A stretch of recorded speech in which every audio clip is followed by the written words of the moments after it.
C'est pas normal. On est en train de vivre un calvaire dans ce basket-là. Améliorer ko tollaguñu foofu gis nga bu sa mbootu matul bul booti gamb. Vu nos réalités, je pense pas que ce soit pertinent.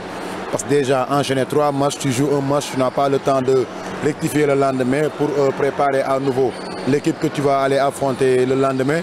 Donc c'est compliqué. su fekkente ni da ngay liggéey saison bi yëpp ba à la fin on t'amène à Dakar dans ces conditions-là mais jaru quoi pour man avec mon âge là et le vécu que j'ai dans le basket là je ne suis pas prêt à revivre ça. Et je vais commencer par dire on n'a pas le choix. Donc c'est une formule qui nous est fixée par la fédération.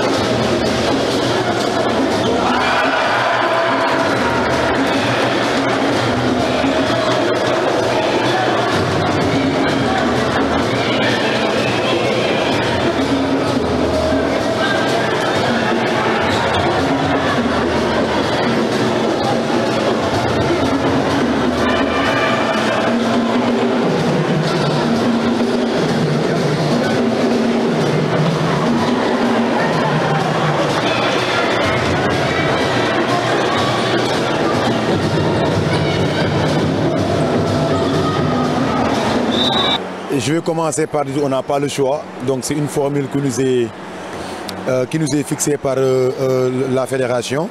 Waaw final 8 bi man si sama coobare bu ànduma ci parce que dafa métti trop boo xoolee ñun ci basket lu ñuy dund yor xale yoo xam ne dañuy jàng ñi dañuy liggéey ñi suñu championnat professionnel donc nga bëgg di enchaîner chaque jour ay match ay xale yu am âge bi nii day compliqué trop baaxul ci seen wér-gu-yaram baaxul par rapport ak yenn jour de match suñ ko programme ay vendredi jeudi baaxul sax ci public bi war a ñëw seetaan si parce que boo xoolee stade bi xaw na wéet ak yooyu noonu donc man bu def ñu sama sago rek dañuy xool même bu fekkee day am décalage mais ñu bañ a tegloo match yi daal ànduma ci. non mais baaxul man wax naa ko de wax naa ko waxaat naa ko mais xam nga comme ñun bu saison bi di démarrer direction technique dañu war a woo tous les entraîneurs là ñu discuter par rapport ak formule yi parce que loolu moo fi daan am mais léegi dañ ko bàyyi defuñu ko bon woowuñu ñu man aussi réunion bu mujj bi ñu doon réunion pour mën a avaliser ça man dama bañ a ñëw donc pour man formule bi baaxul dañuy rey basket région yi ils sont en train de tuer le basket des régions.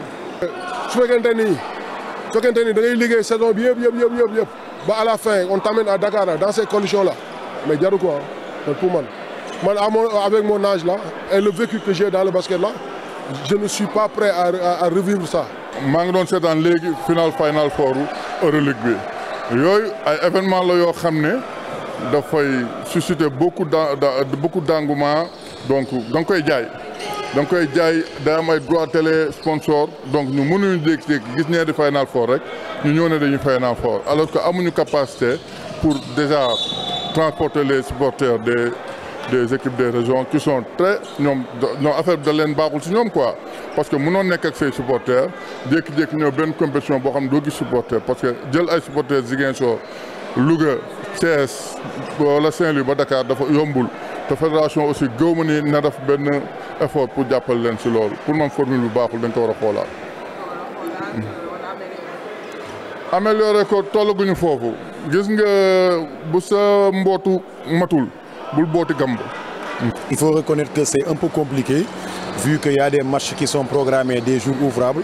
C'est vrai que tout le monde ne se connaît pas dans un championnat professionnel où on n'a pas que le basket à faire. Donc des fois c'est un peu compliqué pour avoir les joueuses parce qu'il y en a qui sont des étudiantes, il y en a qui ont des travaux un peu à côté. Donc il faut reconnaître que c'est compliqué. Enchaîner 3 matchs, donc c'est compliqué, c'est difficile. Vu nos réalités, je ne pense pas que ce soit pertinent. Parce que déjà, enchaîner 3 matchs, tu joues un match, tu n'as pas le temps de rectifier le lendemain pour préparer à nouveau l'équipe que tu vas aller affronter le lendemain. Donc c'est compliqué. Si on pouvait avoir au moins un jour de repos, là ce serait mieux. Mais enchaîner 3 matchs successifs, c'est pas bon pour la santé des joueurs et c'est pas bon pour les équipes.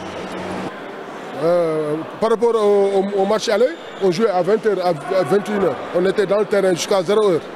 Moi, je ne suis pas prêt à revivre ça. si les présidents de club ñu nangu loolu man loolu dootuma ko def parce que il faut que nit ñi ñu respecté ñu à la limite ils respectent pas les entraîneurs et les joueurs des régions amuñu benn respect même les équipes de Dakar les gens ne les respectent pas parce que jouer tey jouer suba jouer ginnaaw suba mais ce n'est même pas bon pour les équipes de Dakar même sur le plan de hygiène sur le plan santé c'est pas bon et maintenant ñiy programmer ñiy décider dégluwuñ kenn bu ñu dégloo ñun ñi nga xamante ni xam nañu mais daañu leen wax ni leen lii baaxul léegi nag loolu lu koy saafara mooy chaque début de saison comme li daan am les DT qui ont passé ici Ado Baga Diop dañ daan convoqué entraîneur de première division yëpp ñu ñëw ñu discuter ñu ni ban formule moo baax ñu waxtaanee ko ba jël formule mais ñii defuñu ko dañuy xëy suba organiser seen phase finale yi t'as pas vu le terrain tey xëy na ni neetee l'équipe de Guédiawaye buy ñëw di jouer fii mais Guédiawaye day daal le public am sinon public du fi am donc li war a am mooy ñu évaluer formule bi ñu xam ni baaxul et si on écoute les entraîneurs daañu xam ni baaxul ndax deux choses baaxul pour les équipes là sur le plan santé mais baaxul pour les équipes de région parce que day tas parce que tu as vu que moi j'ai à peu près une équipe assez acceptable mais ma saison à Saint-Louis est terminée les gens de Saint-Louis ne voient plus l'UGB est-ce que c'est normal? C'est pas normal. On est en train de vivre un calvaire dans ce basket-là. Moi, depuis le début, quand on mettait en place la Final 8, j'avais dit que ce n'était pas une bonne formule. Dans la mesure qu'on ne peut pas tout copier.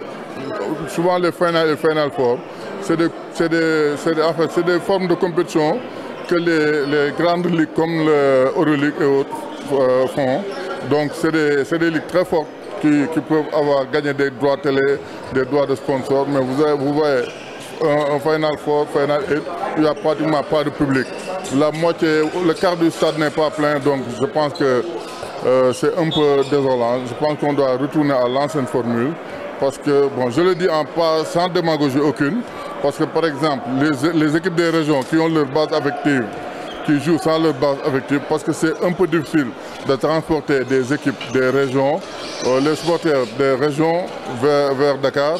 Alors nous, par exemple, qui sommes à Dakar, on a la chance, par exemple, de faire venir nos supporters. Donc il y a un peu, c'est pas équilibré pour les régions. Donc je pense qu'on doit retourner à l'ancienne formule ou mieux organiser cet événement de sorte que les équipes des régions puissent convoyer leurs supporters, mais aussi qu'il y ait plus de communication sur cette formule parce que je pense que pour des playoffs, des Final 8, on devrait avoir plus de public et plus d'engouement. Voilà, c'est ça.